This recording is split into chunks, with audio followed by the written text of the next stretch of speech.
안녕하십니까. 작업치료사 유리대디입니다. 1년차 작업치료사 그리고 작업치료사 월급에 대해서 한번 이야기해 볼까 합니다.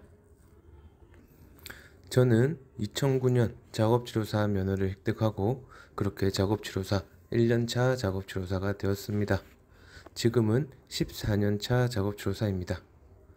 매년 1년차 작업치료사를 볼 때마다 제가 1년차일 때가 생각이 많이 납니다.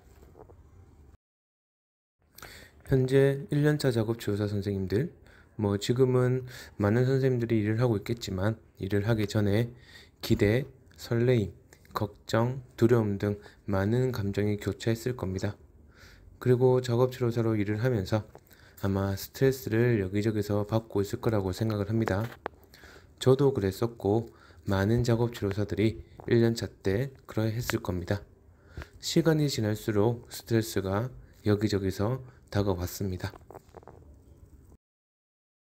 저는 1년차 작업치료사이기 때문에 치료의 질이 높지 않아서 낮았기 때문에 제 스스로가 스트레스를 많이 받았습니다. 대학교 때 배웠던 내용은 빙산의 일각이었습니다. 제가 하는 작업치료가 잘못된 것은 아닐까? 환자가 나보다 작업치료를 더 잘하는 작업치료사에게 치료를 받는다면 더 좋을 텐데 라는 생각도 많이 했습니다. 이런저런 방법으로 치료를 해보기도 하고 여러 작업치료사에게 조언을 구해서 치료를 해봤지만 스스로 자신감은 없었던 것 같습니다. 경력이 저보다 많은 작업치료사들이 콕 꼬집어서 말을 한 적은 없습니다. 그런데 괜히 눈치가 보였습니다.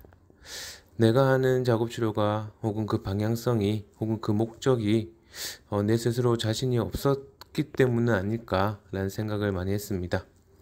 그리고 치료를 하면서 나보다 경력이 많은 선생님들과 눈이라도 마주칠 때면 더더욱 그랬습니다. 그리고 그 불편함이란 잊을 수가 없습니다. 단지 1년차였기 때문에 그랬을까? 라는 생각도 많이 해봤습니다. 어쨌든 2년차 선생님들과 관계가 그렇게 편하지만 않았습니다. 사적인 자리에서 술을 한잔 하든가 그럴 때는 조금 괜찮았지만 병원에서 일을 할 때만큼은 절대 불편했었습니다. 아마 많은 선생님들이 공감하지 않을까 생각을 합니다. 작업치료실 내에서 작업치료사의 관계뿐만 아닙니다.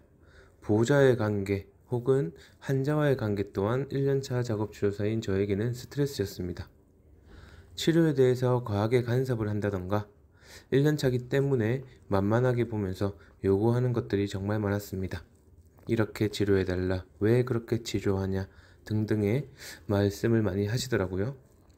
어쨌든 그 부분에 대해서 잘 대처하는 것이 작업치료사의 역할 혹은 능력이긴 하지만 정말 스트레스를 많이 받았습니다.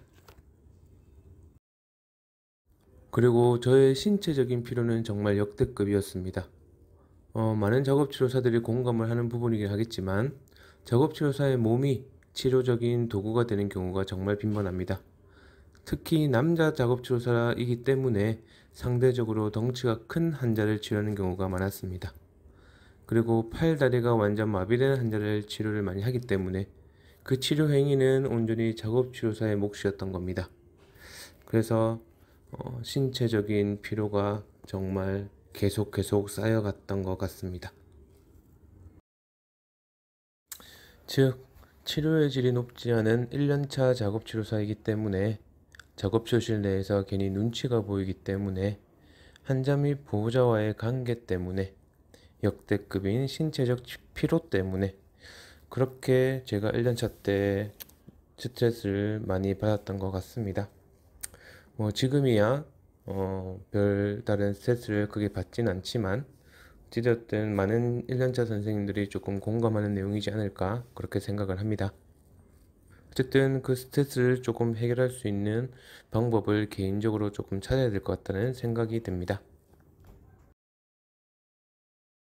이제는 월급 얘기를 한번 해보고자 합니다. 1년차 작업치료사뿐 아니라 많은 작업치료사들이 공감하는 것이 아마 월급일 겁니다. 즉, 부족하다는 겁니다.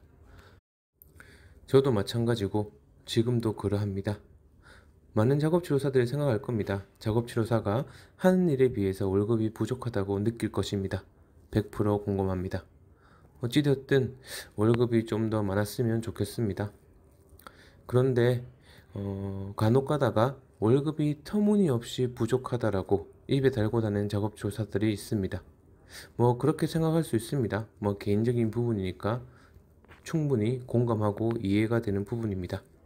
그런데 정말 터무니없이 부족한 걸까요?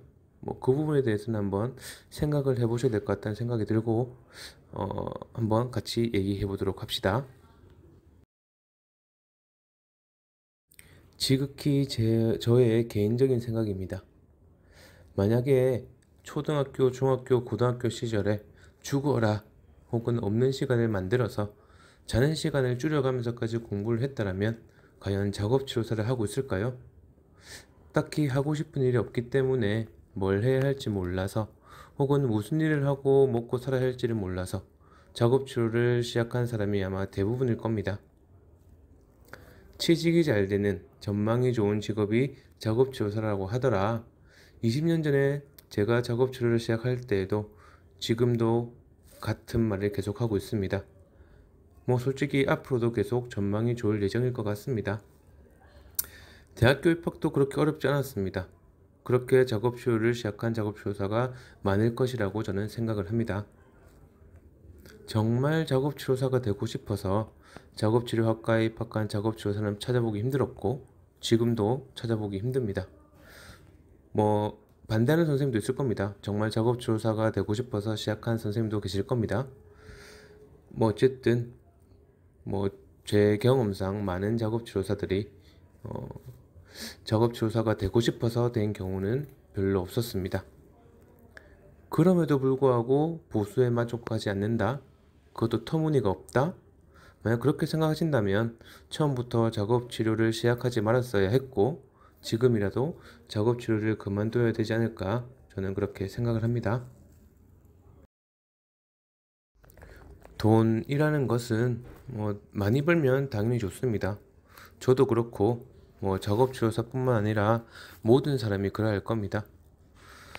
어쨌든 우리나라에서 작업치료사는 아쉽게도 돈을 많이 벌 수 있는 직업은 아닙니다. 현재는 그러합니다.